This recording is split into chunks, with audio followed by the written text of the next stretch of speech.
51 heures. Il le savait grâce au stylo, l'élégant flair fineliner qu'il avait dans la poche au moment de l'accident. Il avait réussi à se pencher et à l'attraper sur le sol.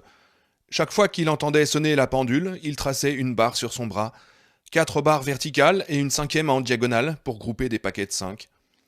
Lorsqu'elle revint, il y avait 10 de ces paquets, plus une barre isolée. Tout d'abord proprement fait, les paquets étaient devenus de plus en plus biscornus au fur et à mesure que sa main s'était mise à trembler. Il ne croyait pas avoir manqué une seule heure. Il avait somnolé, mais jamais réellement endormi. La sonnerie de la pendule l'avait régulièrement réveillé. Au bout d'un moment, il avait commencé à ressentir la soif et la faim, même au travers de la douleur. C'était devenu comme une course de chevaux. Tout d'abord, roi des douleurs avait pris une bonne douzaine de longueurs à je crève la faim. Quant à grand soif, c'est à peine si on le devinait au loin dans la poussière. Puis, à peu près au moment du lever du soleil, le lendemain du départ d'Annie, je crève de faim avait commencé à talonner brièvement roi des douleurs. Il avait passé l'essentiel de la nuit dans des alternances de périodes de somnolence et de réveils mouillés d'une sueur froide, sûr qu'il allait mourir. N'importe quoi pour sortir de là. Il n'avait jamais soupçonné à quel point on pouvait souffrir. Les poteaux déchiquetés se dressaient de plus en plus haut. Il voyait les bernacles qui s'y étaient incrustés et des choses pâles et noyées mollement enfoncées dans les fentes du bois. Celle-ci avait de la chance. Pour elle, les souffrances étaient terminées. Vers 3 heures, il s'était laissé aller à un accès d'inutile hurlement. Vers midi, le deuxième jour, 24 heures s'étaient écoulées, il se rendit compte qu'aussi terrible que fût la douleur dans ses jambes et son bassin, quelque chose d'autre le faisait souffrir. Le sevrage. Un cheval qu'on aurait pu, par exemple, appeler Revanche de l'accro. Il avait besoin de gélules, à plus d'un titre. Il envisagea de tenter de quitter le lit, mais l'idée de la chute et de l'inévitable explosion supplémentaire de douleur qui en résulterait l'en dissuada. Il ne pouvait que trop bien imaginer, si vive, ce qu'il ressentirait. Et de toute façon, elle avait fermé la porte à clé. Qu'aurait-il pu faire d'autre que ramper jusque-là, comme un escargot, et s'y trouver coincé ? De désespoir, il repoussa pour la première fois les couvertures, espérant contre toute logique que ce ne serait pas aussi terrible que le laissent à penser les déformations qui les soulevaient. Il avait raison, ce n'était pas aussi terrible, mais plus terrible. Il regarda avec horreur ce qu'il était devenu en dessous des genoux. En esprit, il entendit la voix de Ronald Reagan dans King's Row s'exclamer « Mais où est le reste de mon corps ?» Le reste de son corps était là, et peut-être pourrait-il s'en sortir. La perspective d'y parvenir paraissait encore plus lointaine, mais il supposa que c'était techniquement possible. Il risquait cependant de ne plus jamais remarcher comme avant, en tout cas pas avant que ses jambes n'eussent été de nouveau cassées, peut-être en plusieurs endroits, consolidées de broches métalliques et impitoyablement soumises à l'examen le plus minutieux et à des traitements effroyables. Elle les avait éclissées. Bien sûr, il s'en était douté, sentant une impression de rigidité, mais jusqu'à maintenant, il ne savait pas ce qu'elle avait exactement fait. Le bas de chaque jambe était pris dans de minces cercles de métal qui donnaient l'impression d'avoir été débités à la scie à partir de vieilles béquilles d'aluminium. On avait longuement martelé ces pièces métalliques, si bien que des genoux aux pieds, il faisait un peu penser à la momie de Imhotep quand on l'avait découverte dans sa tombe. Ses jambes elles-mêmes décrivaient un parcours sinueux jusqu'aux genoux, obliquant vers l'extérieur ici, s'enfonçant vers l'intérieur là. Sa rotule gauche, source d'élancements violents, paraissait avoir complètement disparu. Il y avait bien un mollet et une cuisse, mais avec au milieu un tas malsain qui faisait penser à un dôme de sel. Démesurément enflées, ces cuisses lui donnaient l'impression de s'incurver légèrement vers l'extérieur. Elles étaient couvertes d'échymoses en train de s'estomper, tout comme ses 2 aines et son pénis. Il avait cru avoir les jambes en morceaux en dessous des genoux. Il s'était trompé, elles n'étaient pas en morceaux, mais en miettes, pulvérisées. Gémissant, en pleurs, il remonta drap et couverture. Pas question de rouler hors du lit. Valait mieux ne pas bouger d'ici, mourir ici.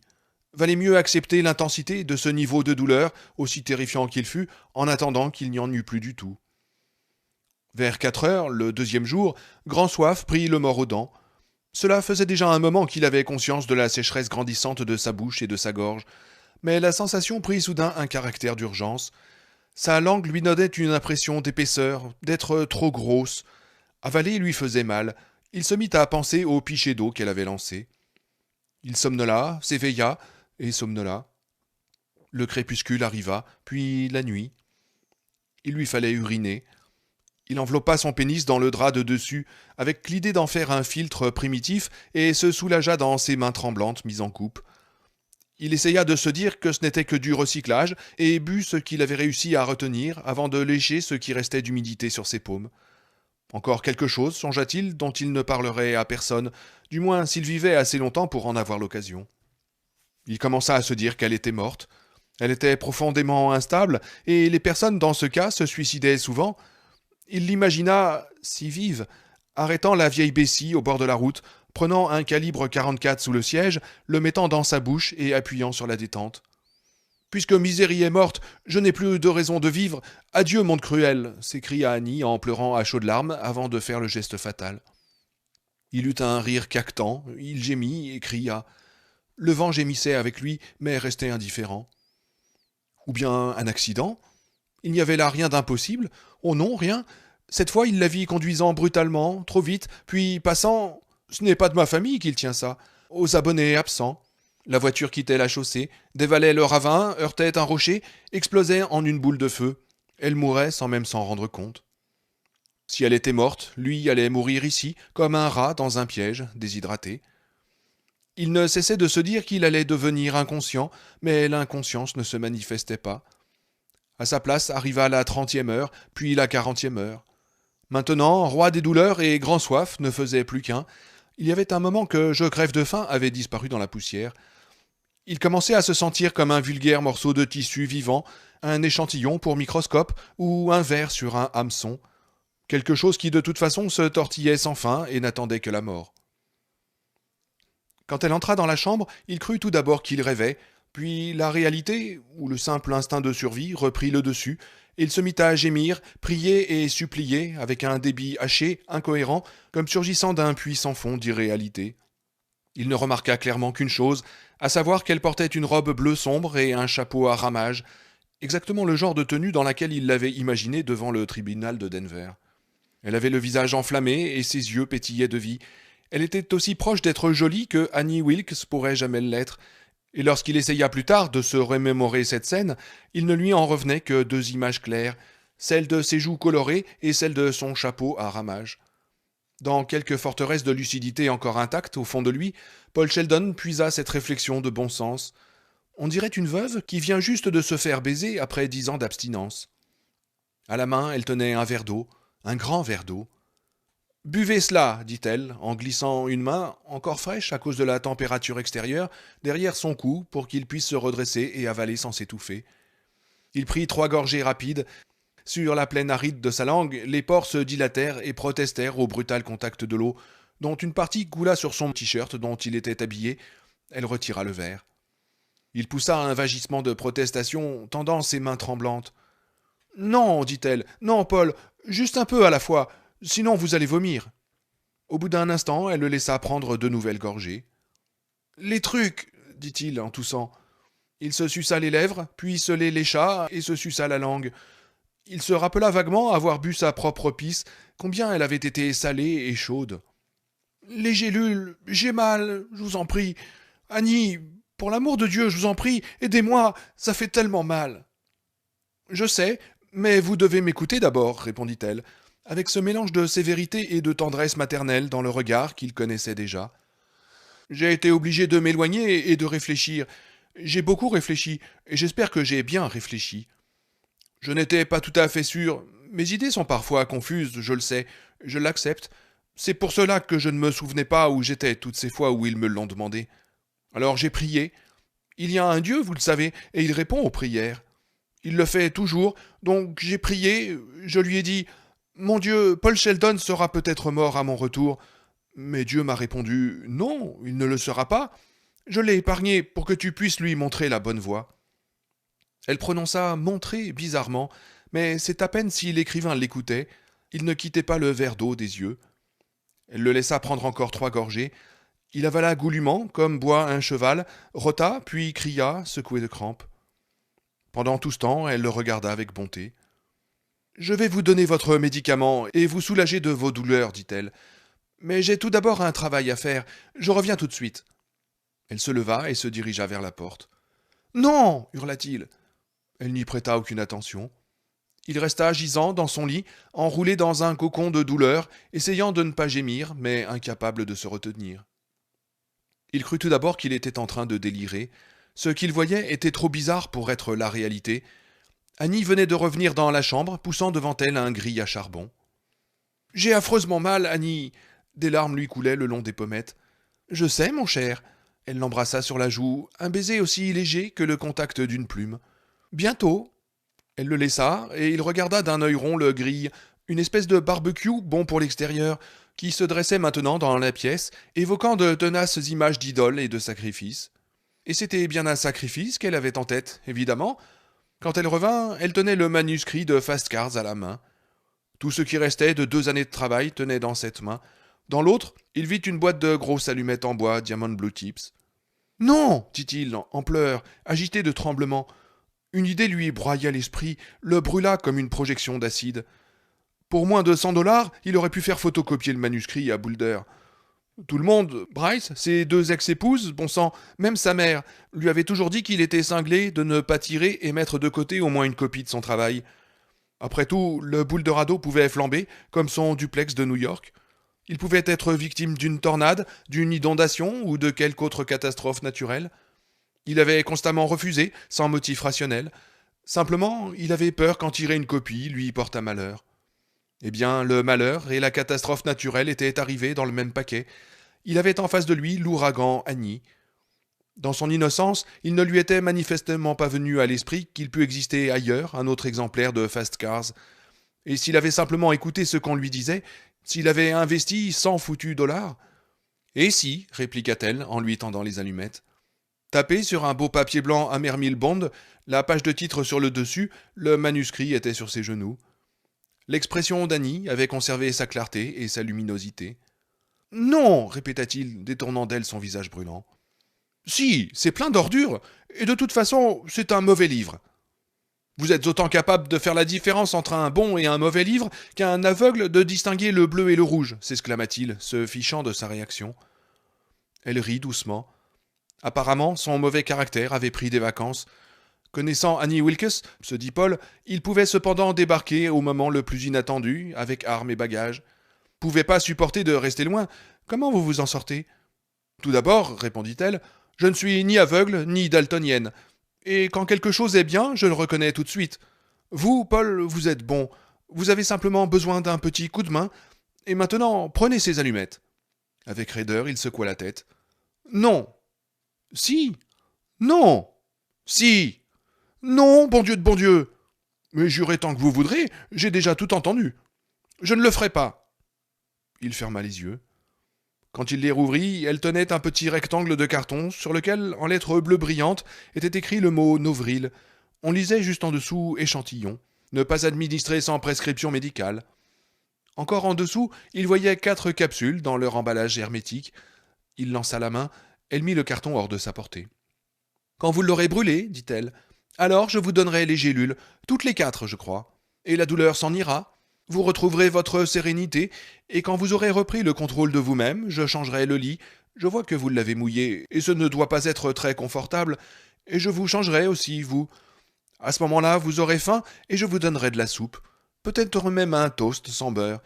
Mais tant que vous ne l'aurez pas brûlé, je ne pourrai rien faire. Je suis désolé, Paul. Sa langue voulait dire « Oui, oui, d'accord », et il se la mordit. Il se détourna de nouveau d'elle pour s'éloigner de la tentation, de ce rectangle de carton qui le rendait fou, des gélules blanches dans leur encapsulage oblong, transparent, qu'un coup d'ongle suffirait à faire éclater. « Vous êtes le démon !» gronda-t-il. Il s'attendit une fois de plus à de la fureur, et n'eut à la place qu'un rire indulgent teinté d'un peu de tristesse.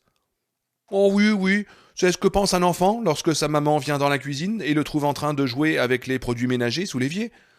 Il ne l'exprime pas de cette manière, bien sûr, car il n'a pas reçu votre éducation. Il dit simplement « Maman, tu es méchante !» De la main, elle repoussa les cheveux de Paul qui pendaient sur son front brûlant. Les doigts glissèrent le long de sa joue, puis de son cou, avant d'aller serrer brièvement son épaule avec compassion et de se retirer. Une mère se sent malheureuse quand son enfant lui dit qu'elle est méchante, ou qu'il pleure lorsqu'on lui enlève ce qu'il avait pris, comme vous pleurez maintenant. Mais elle sait qu'elle a raison, et elle fait donc son devoir, comme je fais le mien. 3 coups rapides, des sons étouffés, lorsqu'Annie frappa le manuscrit de l'articulation du doigt.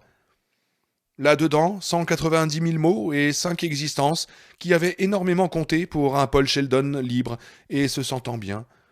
190 000 mots et 5 existences qui lui paraissaient perdre de leur importance à chaque seconde qui passait. Les gélules. Les gélules, il lui fallait ces foutues gélules. Ces existences étaient des ombres, les gélules, non. Elles étaient bien réelles. Paul? Non, fit-il dans un sanglot.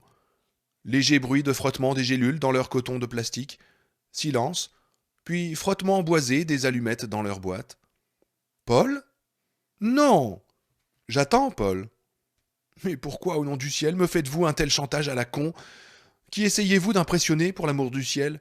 Vous croyez-vous dans un film ou à la télé? Attendez-vous d'être noté et applaudi par un public pour votre courage? Tu peux faire ce qu'elle veut ou tu peux tenir le coup. Si tu résistes, tu mourras. Et de toute façon, elle brûlera le manuscrit. Alors, qu'est-ce que tu vas faire? Mourir ici à petit feu et souffrir pour un livre dont le tirage n'atteindra jamais la moitié de celui du dernier Misery, et sur lequel chiera Peter Prescott de sa manière délicatement élégante quand il en fera le compte-rendu pour ce grand oracle littéraire Newsweek? Allons, allons, un peu de sagesse.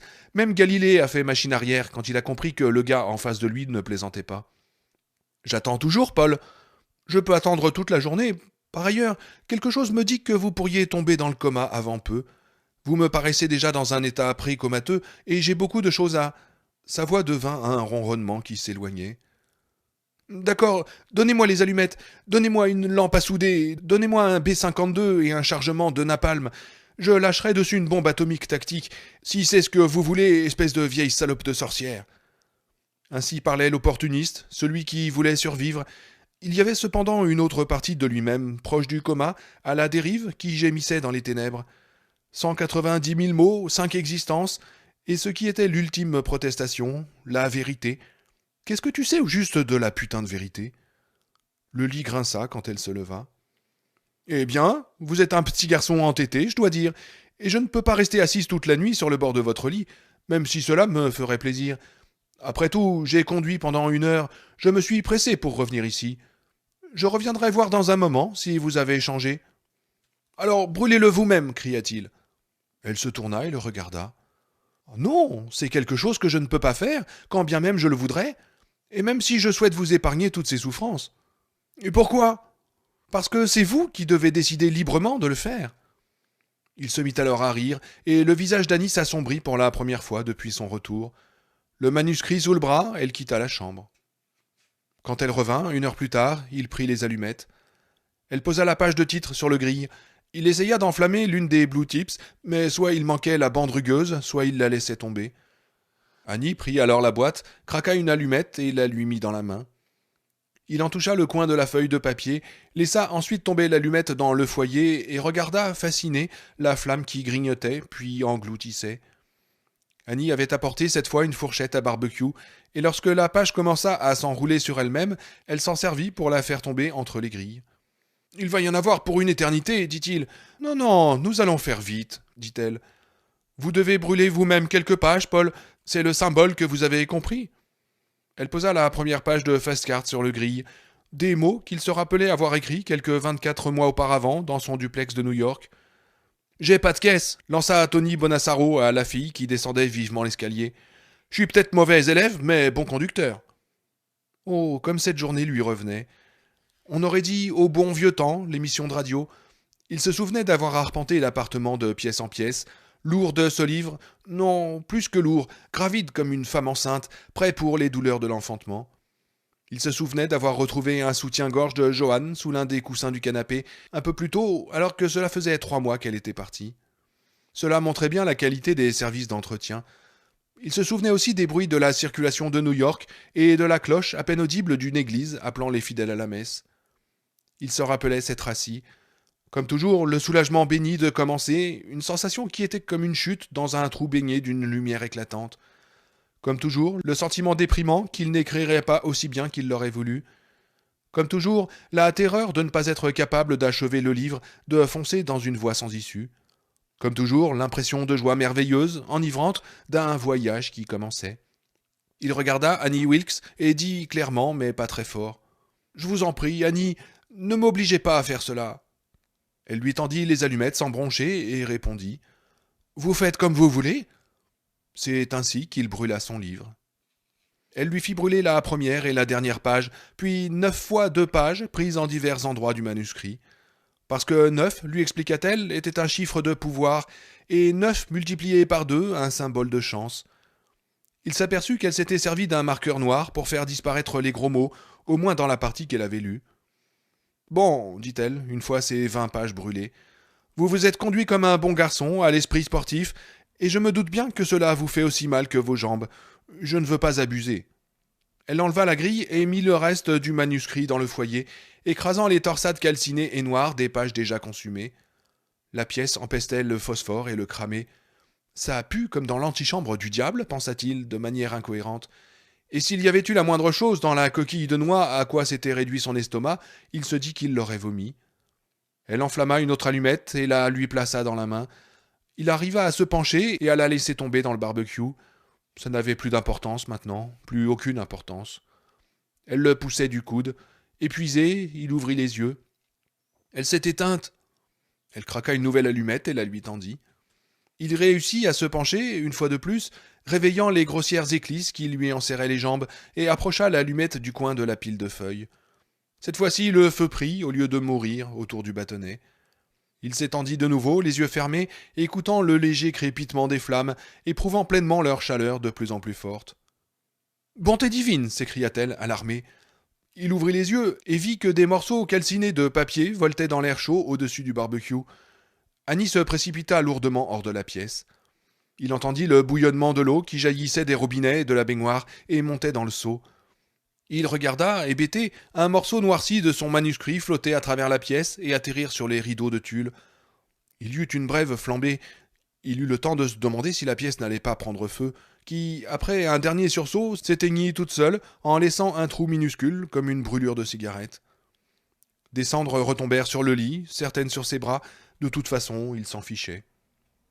Annie revint, lançant partout des regards affolés, comme pour tout saisir à la fois. On aurait dit qu'elle essayait de suivre le parcours sinueux et aléatoire de chacune des pages qui s'élevaient en brûlant. Des flammes montaient, plus ou moins haut, du bord du barbecue. « Bonté divine !» s'exclama-t-elle à nouveau, tenant son seau d'eau sans savoir où le lancer, ni même s'il fallait s'en servir. Humide de salive, ses lèvres tremblaient. Paul la vit qui passait brièvement la langue dessus pour les sécher. « Bonté divine ! Bonté divine !» On aurait dit que rien d'autre ne lui venait à l'esprit. En dépit de l'étau infernal, de la douleur qui le broyait, Paul éprouva un bref et intense instant de plaisir. Voilà donc de quoi Annie Wilkes avait l'air quand elle avait peur. Il se sentait prêt à aimer la voir ainsi. Une autre page s'éleva, entourée cette fois de petites langues bleuâtres de feu, et ce fut ce qui la décida. Avec encore un bonté divine, elle vida soigneusement le seau dans le barbecue. Il y eut un monstrueux sifflement et une grosse volute de vapeur. Il s'en dégagea une horrible odeur, un mélange âcre et crémeux à la fois. Lorsqu'elle repartit, il réussit une dernière fois à se hisser sur les coudes. Il regarda dans le foyer du barbecue et vit quelque chose qui ressemblait au reste calciné d'une bûche flottant à la surface d'une mare d'eau saumâtre. Au bout d'un instant, Annie Wilkes revint. Chose incroyable, elle fredonnait. Elle installa Paul en position assise et lui fourra 2 gélules dans la bouche. Il les avala et se laissa retomber, non sans se dire « Je vais la tuer ». « Mangez !» dit-elle de très loin, tandis qu'il ressentait un douloureux picotement. Il ouvrit les yeux et la vit assise à côté de lui. Pour la première fois, il se trouvait au même niveau qu'elle et lui faisait face. Il se rendit compte avec un sentiment de surprise vague et lointain que pour la première fois depuis une éternité, il se tenait lui aussi en position assise. Il était vraiment sur son séant. « Qu'est-ce que j'en ai à foutre ?» pensa-t-il, laissant ses yeux se refermer. La marée était haute, les piliers recouverts. La mer avait fini par monter, et la prochaine fois qu'elle redescendrait, ce serait peut-être définitivement, et il n'avait qu'à chevaucher les vagues, tant qu'il y en avait à chevaucher. Quant à s'asseoir, il verrait plus tard. « Mangez !» répéta-t-elle. La douleur recommença. Elle bourdonnait du côté de son oreille gauche. Il gémit et tenta de s'écarter. « Mangez, Paul ! Faut vous réveiller assez pour manger, sinon... » Zing. Le lobe de son oreille, elle le pinçait. « Kay !» marmonna-t-il. « Kay, ne me l'arrache pas, pour l'amour du ciel !» Il se força à ouvrir les yeux. Il avait l'impression d'avoir un bloc de ciment qui pendait à chaque paupière. Immédiatement, la cuillère se présenta à sa bouche, en fournant de la soupe chaude qui lui descendit dans la gorge. Il avala pour ne pas s'étouffer. Soudain, surgissant de nulle part, le plus stupéfiant retour que j'ai jamais vu, mesdames et messieurs, Je crève de faim se présenta sur la ligne droite, comme si cette première cuillerée de soupe avait tiré ses entrailles d'une transe hypnotique. Il engloutit le reste aussi vite qu'elle put lui porter la cuillère à la bouche, avec l'impression d'avoir de plus en plus faim, et non le contraire, au fur et à mesure qu'il bafferait. Il avait un vague souvenir dans lequel elle faisait rouler le barbecue, sinistre et fumant, hors de la pièce. Puis, tandis que l'effet de la drogue se faisait de plus en plus sentir, revenait en poussant devant elle quelque chose qu'il prit pour un caddie de supermarché. Il n'en avait ressenti ni surprise ni étonnement. Il était en visite chez Annie Wilkes, après tout. Barbecue, caddie, demain peut-être un parc-mètre ou une ogive nucléaire. Quand on vit chez les cinglés, on n'arrête jamais de rigoler. Puis tout s'était brouillé, et maintenant il comprenait que le caddie était en fait un fauteuil roulant replié. Il se trouvait assis dedans, les jambes tendues devant lui, raidies par les éclisses, une désagréable impression d'être gonflé lui parvenant du bassin. Il se sentait plutôt mal à l'aise dans sa nouvelle position. Elle m'a installé dedans pendant que j'étais dans les vapes, pensa-t-il, m'a soulevé, point mort. Bon Dieu, qu'est-ce qu'elle doit être costaud. Terminé, dit-elle. Je suis contente que vous ayez pris toute la soupe, Paul. Je crois que vous allez guérir. On ne pourra, hélas, pas dire aussi solide qu'avant, mais si nous ne sommes pas victimes d'autres contretemps, je crois que vous vous en sortirez bien. Je vais maintenant changer votre vieux lit crasseux, et lorsque j'aurai fini, c'est le vieux Paul crasseux que je changerai. Après quoi, si vous n'avez pas trop mal et si vous sentez encore la faim, je vous donnerai une tranche de pain grillé. Merci, Annie, répondit-il humblement, tout en pensant. Ta gorge. Si je peux, je te donnerai une occasion de te pourlécher les babines et de dire bonté divine, mais une fois seulement, Annie. Seulement une fois. 4 heures plus tard, il était de nouveau au lit et prêt à brûler tous ses livres pour un seul novril. La position assise ne l'avait pas gêné tant qu'il l'avait conservée, alors qu'il avait assez de drogue qui circulait dans ses veines pour endormir la moitié de l'armée prussienne. Mais il éprouvait maintenant l'impression que l'on venait de lâcher un essaim d'abeilles dans la moitié inférieure de son corps. Il hurla à plein poumon. Sans doute la nourriture avait-elle dû lui faire du bien, car il ne se rappelait pas avoir été capable de crier aussi fort depuis qu'il avait émergé du nuage des ténèbres. Il comprit qu'elle se tenait juste de l'autre côté de la porte de la chambre. Elle y resta un long moment avant de se décider à entrer. Elle apparut, pétrifiée, débranchée, contemplant d'un regard totalement absent le bouton de la porte, ou peut-être les lignes de sa main. « Tenez !» Elle lui donna son médicament, 2 gélules cette fois. Il les avala, s'accrochant à son poignet pour stabiliser le verre. « Je vous ai acheté 2 cadeaux en ville, dit-elle en se relevant.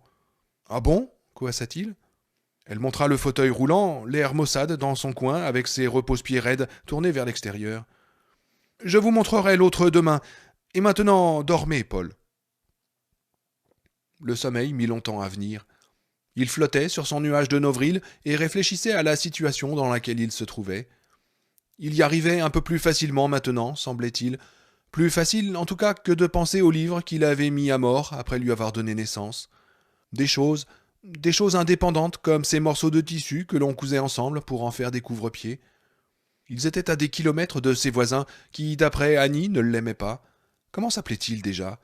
Boynton? Non, Reutemann, oui, Reutemann. Et à quelle distance de la ville?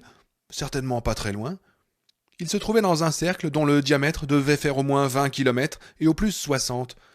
La maison d'Annie était quelque part dans ce cercle, ainsi que celle des Reutemann, comme aussi Sidwinder centre-ville, aussi minuscule que fut l'agglomération. Et ma voiture, la Camaro, traîne aussi quelque part dans ce cercle. La police l'a-t-elle retrouvée? Il estima que non. Il était un personnage connu. Si l'on avait retrouvé un véhicule dont les plaques renvoyaient à son nom, une simple vérification aurait permis de constater qu'il avait disparu peu après avoir quitté Boulder. La découverte de la Camaro, vide et accidentée, aurait déclenché des recherches, aurait fait l'objet de bulletins d'information. Jamais elle ne regarde les nouvelles à la télévision, jamais elle n'écoute la radio, à moins qu'elle ne se serve d'un casque ou d'un bidule comme ça. C'était un peu comme le truc du chien dans l'histoire de Sherlock Holmes, celui qui n'aboyait jamais. On n'avait pas retrouvé sa voiture puisque les flics n'étaient pas passés. Si on l'avait découverte, on aurait vérifié chez tout le monde dans ce cercle hypothétique, non? Et au fait, combien pouvait-il y avoir de personnes dans un tel cercle, près du sommet du versant occidental? Les Reutemann, Annie Wilkes, peut-être 10 ou 12 autres? Qu'on ne l'ait pas encore retrouvé ne signifiait cependant pas qu'il ne finirait pas par y arriver. Son imagination débridée, celle qui ne lui venait pas du côté de sa mère, prit alors le relais. Le flic était grand, beau, dans le grand style froid, avec des favoris peut-être un peu plus longs que ce qu'autorise le règlement. Il portait des lunettes de soleil très sombres, dans lesquelles la personne interrogée voyait son reflet. Sa voix présentait des intonations typiques du Middle West. Nous avons trouvé, à mi-chemin de la route de montagne machin truc, une voiture renversée dans le fossé qui appartient au célèbre écrivain Paul Sheldon. On a découvert des taches de sang sur le siège et le tableau de bord, mais aucune trace de lui. Il a dû en sortir à quatre pattes. Peut-être a-t-il été capable de faire un bout de chemin à demi sonné. De quoi rire, vu l'état de ses jambes. Mais bien entendu, il ne pouvait pas savoir quelle était la gravité de ses blessures. Il était logique de supposer que, puisqu'il n'était plus là, il avait été assez solide pour parcourir une certaine distance. Le cours de leur déduction n'avait guère de chance de les conduire à l'hypothèse d'un enlèvement, en tout cas pas au début, et probablement jamais. Ne vous souvenez-vous pas avoir aperçu quelqu'un sur la route, le jour de la tempête ? Un homme de haute taille, 42 ans, cheveux blonds clairs, portant vraisemblablement un blue jean, une chemise de flanelle à carreaux et un parka. Peut-être l'air un peu dans les vapes, savait peut-être même pas qui il était, fichtre. Annie offrirait le café aux flics dans la cuisine. Elle ferait bien attention à ce que toutes les portes fussent hermétiquement fermées entre la chambre d'amis et cette cuisine, au cas où il gémirait. « Mais non, monsieur l'agent, pas vu âme qui vive. En fait, je suis revenu de la ville aussi vite que j'ai pu, quand Tony Roberts m'a dit que cette saleté de tempête ne se dirigeait pas vers le sud, en fin de compte. » Le flic reposait la tasse de café et se levait. « Eh bien, si vous voyez quelqu'un qui ressemble à cette description, madame, j'espère que vous nous contacterez aussi rapidement que possible. C'est quelqu'un de tout à fait célèbre. On l'a vu dans le magazine People, dans d'autres aussi. »« Oh, je n'y manquerai pas, monsieur l'agent. » Et il repartirait. Peut-être quelque chose de semblable s'était-il déjà produit, et il ne s'en était pas rendu compte. Qui sait si son flic imaginaire, ou sa contrepartie en chair et en os, n'avait pas déjà rendu visite à Annie Wilkes pendant qu'il était sous l'effet de la drogue. Dieu sait s'il en passait du temps dans cet état. Mais, à la réflexion, cela lui parut peu vraisemblable. Il n'était pas Tartampion de Trifouilly-les-Oies, un pecno qui n'avait fait que passer par là. On l'avait vu dans People, premier best-seller, et dans US, premier divorce. Il avait été question de lui dans l'émission du dimanche de Walter Scott, Personality Parade. On aurait vérifié, revérifié, soit par téléphone, soit plus probablement par une nouvelle tournée des flics. Quand une célébrité, même une demi-célébrité, comme l'est un écrivain, disparaît, la tension monte. Tout ça, ce ne sont que des suppositions, mon vieux. Des suppositions ou des déductions, comment savoir ? De toute manière, cela valait mieux que d'être allongé là, à ne rien faire. Et au fait, les glissières de sécurité. Il essaya de se souvenir, mais rien ne vint. Il se rappelait seulement avoir tendu la main vers ses cigarettes, puis la manière stupéfiante dont ciel et terre avaient échangé leur place, puis l'obscurité. Mais de nouveau, il était plus facile de croire par déduction, ou par un jeu raffiné de supposition, si on voulait couper les cheveux en quatre, qu'il n'y en avait pas eu. Des glissières défoncées, des fils téléphoniques coupés auraient alerté les services d'entretien. Mais alors, qu'est-ce qui lui était exactement arrivé ? Il avait perdu le contrôle de son véhicule à un endroit où il n'y avait pas exactement un ravin, mais une pente très raide, suffisante pour que la voiture parte en vol plané. Si la pente avait été plus accentuée, il y aurait eu des glissières de sécurité. Si elle avait été plus accentuée, Annie Wilkes aurait trouvé beaucoup plus difficile, sinon impossible, de l'approcher, et encore plus de le traîner seul jusqu'à la route. Où se trouvait donc la Camaro, en fin de compte ? Enterrée dans la neige, évidemment. Paul se cacha les yeux du bras et vit un chasse-neige opérant sur la route où il venait d'avoir son accident 2 heures auparavant. Tache orangée sans éclat dans la bourrasque de neige en ce début de soirée. L'homme qui conduit l'engin est emmitouflé dans ses vêtements jusqu'aux yeux. Il porte sur la tête une casquette de cheminot démodée bleu et blanc. À sa droite, au bas d'une petite pente qui, un peu plus loin, se transforme en un ravin plus typique de cette région, se trouve la Camaro de Paul Sheldon, dont l'autocollant décoloré Art for President sur le pare-choc arrière est la chose la plus vive, là au fond. Le pilote du chasse-neige ne voit pas la voiture, et l'autocollant est trop délavé pour attirer son œil. Les boucliers de l'engin obstruent une bonne partie de sa vision latérale. Il fait presque nuit, et il en a plein le dos. Il n'a qu'un désir, finir ce trajet, ranger l'engin et enfin déguster une tasse de café bien chaud. Il passe rapidement, à la hauteur de la Camaro, en envoyant un gros nuage de neige poudreuse dans la ravine. Elle était déjà ensevelie jusqu'aux vitres, la voici enterrée jusqu'au toit. Plus tard, au plus profond de ce crépuscule de tempête, dans lequel même ce qui est en face de soi prend un aspect irréel, son successeur de service passera à son tour et achèvera l'inhumation du véhicule. Paul ouvrit les yeux et se mit à contempler le plafond de plâtre. On y voyait toute une série de craquelures fines, comme des cheveux qui formaient des groupes de S ou de L entrelacés. Il lui était devenu très familier au cours de ces interminables journées depuis qu'il était sorti du nuage. Il en suivit une fois de plus les détours, cherchant paresseusement des mots commençant par S ou L, comme sorcière, salope ou lessivé, loque-du. Ouais, cette hypothèse tenait debout, tenait bien debout. Avait-elle réfléchi à ce qui se passerait si on retrouvait sa voiture? C'était possible. Elle était Maboule, mais Maboule n'était pas synonyme de stupide. Et pourtant, il ne lui était jamais venu à l'esprit qu'il pût avoir un double de Fast Cars. Ouais, et elle avait raison, cette salope avait raison, je n'en avais pas. Image des feuillets noircis s'envolant dans l'air chaud, les flammes, les bruits et les odeurs de la mise à mort. Il grinça des dents à cette évocation et essaya de la chasser de son esprit. Une imagination trop vive n'était pas toujours bonne. Non, tu n'en avais pas, mais 9 écrivains sur 10 en auraient eu un. En tout cas, en auraient eu s'ils avaient été payés aussi bien que toi, même pour les livres en dehors de la série des Miséries. Ça ne lui est même pas venu à l'esprit. Elle n'était pas écrivain. Elle n'était pas stupide non plus, comme nous l'avons admis tous les deux. Je crois qu'elle est remplie d'elle-même. Brûler le manuscrit lui a paru la bonne chose à faire, et l'idée que sa conception de la bonne chose à faire puisse être court-circuitée par des objets aussi vulgaires qu'une photocopieuse, une ou deux rames de papier et une poignée de pièces, cette alerte n'a jamais clignoté sur son tableau de bord, mon vieux. Ses autres déductions n'étaient peut-être que des constructions sur des sables mouvants, mais cette analyse d'Annie Wilkes lui paraissait aussi solide que le rocher de Gibraltar. Du fait de ses recherches pour Misery, il en savait un peu plus que le commun des mortels sur les névroses et les psychoses, et n'ignorait pas que si une personnalité psychotique passait par des périodes alternées de profonde dépression et d'états d'excitation frôlant l'agressivité, elle était avant tout sous-tendue par un moi démesurement gonflé et infecté, sûre que tous les regards se portaient sur elle, que le drame dont elle était porteuse devait fasciner tout un chacun. Son issue était quelque chose qu'ils étaient des millions à attendre, le souffle suspendu. Avoir une telle personnalité interdisait tout simplement de suivre certains raisonnements. On pouvait prévoir lesquels, car tous tendaient dans la même direction. De la personnalité instable aux objets, situation ou autre personne en dehors du champ de contrôle du sujet, même fantasmatique, le névrosé pouvait faire la différence, mais pour le psychotique, cela revenait au même. Annie Wilkes avait voulu la destruction de Fast Cars, et donc, pour elle, il n'y en avait eu qu'un exemplaire. Peut-être aurais-je pu sauver le foutu machin en lui disant qu'il en existait des doubles. Elle se serait rendue compte qu'il était futile de détruire le manuscrit. Sa respiration, qui s'était ralentie alors que le sommeil le gagnait, s'accéléra subitement tandis que ses yeux s'agrandissaient. Oui, elle aurait compris la futilité de ce geste. Elle aurait été obligée de reconnaître l'existence de l'un de ses raisonnements, qui aboutissaient à des choses qu'elle ne pouvait contrôler. Son moi aurait été blessé, aurait protesté. J'ai tellement mauvais caractère. Si elle s'était trouvée confrontée avec l'idée de l'impossibilité de détruire son sale livre, n'aurait-elle pas pu céder de détruire à la place celui qui en était l'auteur? Après tout, il n'existait aucun deuxième exemplaire de Paul Sheldon. Son cœur battait vite. Dans l'autre pièce, l'horloge se mit à sonner, et il entendit au plafond le bruit lourd des pas d'Annie Wilkes. Puis, presque imperceptible, un bruit d'eau, comme elle urinait. Ensuite, la chasse d'eau.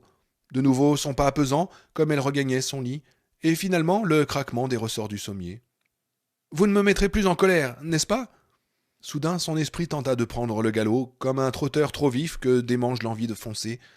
À quoi aboutissait, au regard de la question de sa voiture, toute cette psychanalyse de bazar? À savoir quand on la retrouverait, qu'est-ce que cela signifiait pour lui? « Attends une minute, murmura-t-il dans l'obscurité. « Attends une minute, ne raccroche pas, on se calme. » Il se cacha de nouveau les yeux dans le creux du bras et invoqua une fois de plus l'officier de police aux lunettes de soleil comme des miroirs et aux favoris un peu trop longs. « Nous avons trouvé un véhicule renversé dans le fossé, à mi-chemin de la route machin truc, disait-il en substance, et patati et patata. Sauf que cette fois-ci, Annie ne l'invite pas à prendre un café.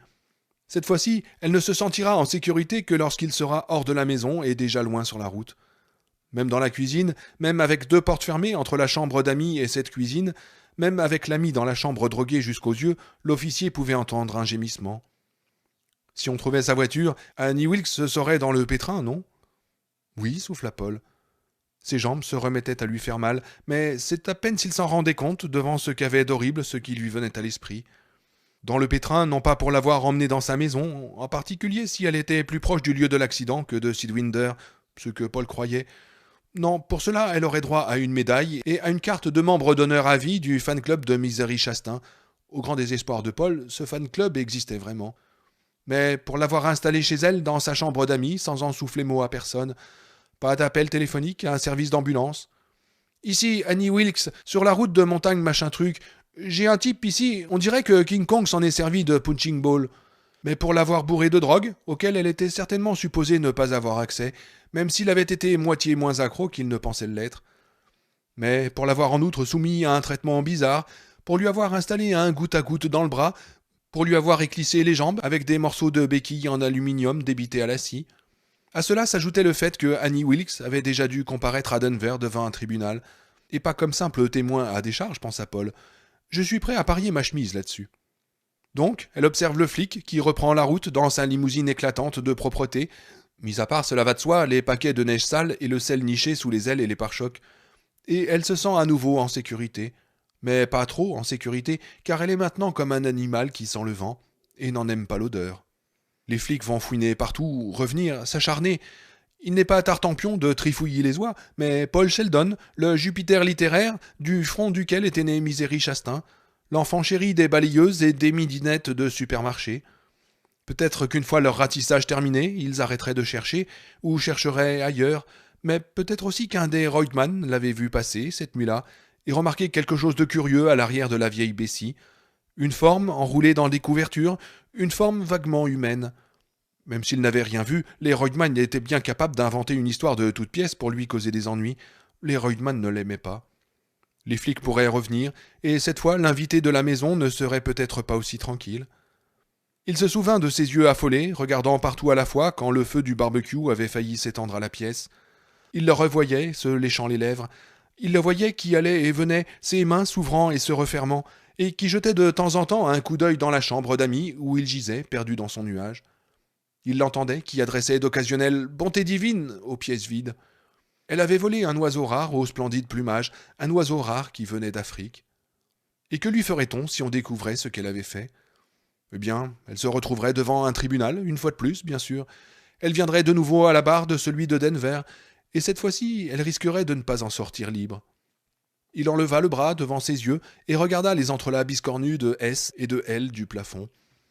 Il n'avait pas besoin de se cacher les yeux dans le creux du bras pour imaginer le reste. Elle retarderait le moment d'agir d'un jour ou d'une semaine. Il faudrait peut-être le coup de téléphone ou une visite de la police pour qu'elle décide de se séparer de son oiseau rare. Mais c'était ce qu'elle finirait fatalement par faire, tout comme les chiens sauvages enterrent leur proie illicite après avoir été quelque temps pourchassés. Elle lui donnerait 5 gélules au lieu de 2, ou bien l'étoufferait avec un oreiller, à moins tout simplement qu'elle ne l'abatte. Il devait bien y avoir un fusil dans la maison, pratiquement tous les gens habitant sur ces hauteurs en possédaient un, et ça réglerait le problème. Non, pas un coup de fusil, trop sale, risquait de laisser des traces. Rien de cela n'était encore arrivé parce qu'on n'avait pas encore retrouvé la voiture. On le cherchait éventuellement à New York ou à Los Angeles, mais sûrement pas à Sidwinder dans le Colorado. Et au printemps, les S et les L du plafond s'entortillaient, surinés, lessivés, assassinés. Les élancements dans ses jambes se faisaient plus insistants. Elle viendrait à la prochaine sonnerie de la pendule, mais il redoutait presque qu'elle lût ses pensées sur son visage, comme le scénario squelettique d'une histoire trop macabre pour être écrite. Ses yeux se tournèrent vers la gauche. Un calendrier était accroché au mur. On voyait un garçon descendre en luge la pente d'une colline. D'après ce calendrier, on était en février. Mais s'il n'avait pas fait d'erreur dans ses calculs, on se trouvait plutôt début mars. Annie Wilkes avait simplement oublié de tourner la page. Combien de temps faudrait-il pour que la fonte des neiges révélât la Camaro avec son immatriculation new-yorkaise et ses papiers dans la boîte à gants proclamant que son propriétaire était Paul Sheldon ? Combien de temps avant la visite de l'officier de police ou avant qu'elle lût l'information dans un journal ? Combien de temps, au fait, avant la fonte de printemps ? 6 semaines ? 5 ? Éventuellement, ce qui me reste à vivre, pensa Paul, soudain pris de frisson. La douleur dans ses jambes était maintenant complètement réveillée, et il lui fallait les attendre, elle et les petites gélules, pour qu'il pût penser à dormir. Elle lui apporta la royale le lendemain soir. C'était une machine de bureau qui datait d'une époque où les machines à écrire électriques, la télévision en couleur et les téléphones à touche relevaient encore de la science-fiction. Elle était aussi noire et fonctionnelle qu'une paire de bottines à boutons. Elle présentait des panneaux de verre sur les côtés permettant de voir les leviers, ressorts, roues dentées, tiges et autres mécanismes qu'elle contenait. Semblable à un pouce d'autostoppeur, le levier de retour du chariot se dressait d'un côté, son acier terni de ne pas avoir servi. Le rouleau était poussiéreux, son caoutchouc durci, plein d'éraflures et de trous. Les lettres royales s'étalaient en demi-cercle sur le devant de la machine. Avec un grognement, elle la déposa au pied du lit, entre les jambes de Paul, après l'avoir inspecté quelques instants. Il regardait l'engin, médusé. On aurait dit qu'il souriait, non? Bon sang, cette machine à écrire avait l'air de sourire. Peu importait. Il sentait qu'elle était synonyme de nouveaux ennuis. Les couleurs, noires et rouges, du ruban étaient passées. Il avait oublié que de tels rubans avaient jamais existé. La vue de celui-ci n'évoqua pour lui aucun souvenir nostalgique agréable. « Eh bien, fit-elle, avec un sourire impatient, qu'est-ce que vous en pensez ?»« Superbe, rétorqua-t-il aussitôt. Une véritable antiquité. » Son sourire se voila d'un nuage. « Je ne l'ai pas acheté comme antiquité, mais comme occasion. Une bonne occasion. » Il réagit avec volubilité. « Eh, bien sûr, ça n'existe pas, une machine qui soit une antiquité, pas quand on regarde les choses de près. Une bonne machine à écrire peut tenir le coup éternellement. Ces vieux engins de bureau sont de vrais tanks. » S'il avait pu la toucher de la main, il l'aurait caressée. S'il avait pu l'approcher de son visage, il l'aurait embrassée. Annie Wilkes retrouva le sourire. Paul sentit ralentir les battements de son cœur. « Je l'ai trouvée à Used News. Quel nom idiot pour un magasin. Mais la propriétaire, Nancy Courlaville, est une femme stupide. » Le visage d'Annie s'assombrit légèrement, mais il vit tout de suite que ce n'était pas à lui qu'elle en voulait. L'instinct de survie, découvrit-il, n'était peut-être que de l'instinct en lui-même, mais permet de sacrés raccourcis empathiques. Il s'aperçut qu'il décryptait de mieux en mieux ses humeurs et ses cycles. Il l'écoutait cliqueter comme un réveil au bout du rouleau. « Non seulement elle est stupide, reprit-elle, mais c'est une mauvaise femme. Ce n'est pas Courlaville qu'elle devrait s'appeler. Courlaville, je vous demande un peu. Elle a divorcé 2 fois et maintenant elle vit avec un barman. Cours-les-Bars, oui. C'est pourquoi, quand vous avez dit que c'était une antiquité... Mais non, elle a l'air très bien, dit-il. Elle resta longtemps sans rien ajouter, puis, comme si elle se confessait, il lui manque le N. Vraiment? Oui, vous voyez? Elle inclina la machine pour qu'il pût voir le demi-cercle de barre. Celle qui manquait lui fit l'effet d'une molaire absente sur une mâchoire aux dents par ailleurs usée mais au complet. En effet, dit-il. Elle la reposa. Le lit se balança un peu. Paul se dit que la machine devait bien peser plus de 20 kilos. Elle datait d'une époque où l'on ne connaissait ni l'aluminium ni le plastique. Pas plus que les juteuses avances sur publication, les éditions couplées avec film, les émissions comme USA Today, Entertainment Tonight, ni les gens célèbres faisant la pub des cartes de crédit ou de la vodka machin. La royale lui souriait, annonciatrice d'ennui. « Elle en voulait 45 $, dit-elle, mais elle m'a fait une remise de 5 $ à cause du N qui manque. » Elle lui adressa un sourire entendu. « On ne me la fait pas à moi, disait-il. » Il lui rendit son sourire. On était à marée haute, il était plus facile de sourire et de bien prendre les choses. « Une remise? Comment? Vous n'avez même pas eu à marchander ?» Annie minauda un peu. « Je lui ai dit que le N était une lettre importante, admit-elle. »« Ah, mais c'est excellent ça, fichtre !» Il venait de découvrir autre chose. Pratiquer la flagornerie était facile une fois qu'on s'y était mis. Son sourire prit une expression matoise, comme pour l'inviter à partager un secret. « Je lui ai dit que le N était l'une des lettres du nom de mon écrivain préféré. »« Il y en a 2 dans celui de mon infirmière préférée, » répondit-il. Son sourire devint radieux. Incroyablement, une légère rougeur vint colorer ses joues compactes. Voilà à quoi ça ressemble, songea-t-il, si l'on installait un fourneau dans la bouche de l'une des idoles de ces histoires de Rider Haggard. Voilà à quoi ça ressemblerait dans la nuit. « Espèce de menteur, minauda-t-elle de nouveau. « Non, pas du tout, c'est la vérité. » Eh bien, elle détourna les yeux pendant un moment. Ce n'était pas une absence, elle était simplement contente et un peu bouleversée, et il lui fallait quelques instants pour rassembler ses pensées. Paul aurait éprouvé quelque plaisir à la tournure que prenaient les choses s'il n'y avait pas eu le poids de la machine à écrire sur le pied du lit, si l'engin n'avait pas été là avec son sourire édenté, annonciateur d'ennui. « La chaise roulante coûtait beaucoup plus cher, reprit-elle enfin. Le prix des fournitures médicales a grimpé en flèche depuis que je... » Elle s'interrompit, fronça les sourcils, s'éclaircit la gorge, puis elle le regarda de nouveau souriante. Mais il est temps pour vous de commencer à vous asseoir, et je ne regrette pas un instant cet achat. Bien entendu, vous ne pourriez pas taper allongé, n'est-ce pas? Oh non, en effet, dit-il. J'ai une planche, je l'ai coupée aux bonnes dimensions, et du papier, attendez. Elle se précipita hors de la pièce, excitée comme une gamine, laissant Paul et la machine à écrire se dévisager. Le sourire du premier disparut dès que Annie eut tourné le dos, celui de la royale resta figé.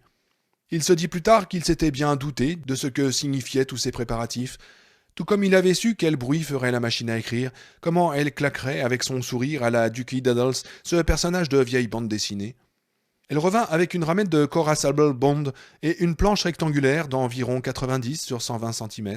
« Regardez !» s'exclama-t-elle en posant cette dernière sur les bras du fauteuil roulant, placé à côté du lit comme un visiteur squelettique et solennel. Déjà, il se voyait, fantôme derrière la planche, prisonnier de cette gang. Elle posa la machine sur la planche en face du fantôme et mit à côté la ramette de papier. Le papier qu'il détestait le plus au monde à cause de sa tendance à brouiller la frappe dès qu'on manipulait un peu les feuilles empilées. Elle venait de créer quelque chose comme un bureau pour infirme. « Qu'est-ce que vous en pensez ?» demanda-t-elle. « Ça m'a l'air pas mal, fit-il, lâchant avec une parfaite aisance le plus gros mensonge de sa vie, avant de poser la question dont il connaissait déjà la réponse. « Et que vais-je écrire là-dessus, d'après vous ?»« Oh, mais Paul, pas seulement d'après moi, je sais que vous allez vous servir de cette machine à écrire pour taper un nouveau roman, votre meilleur roman, Le Retour de Mésérie.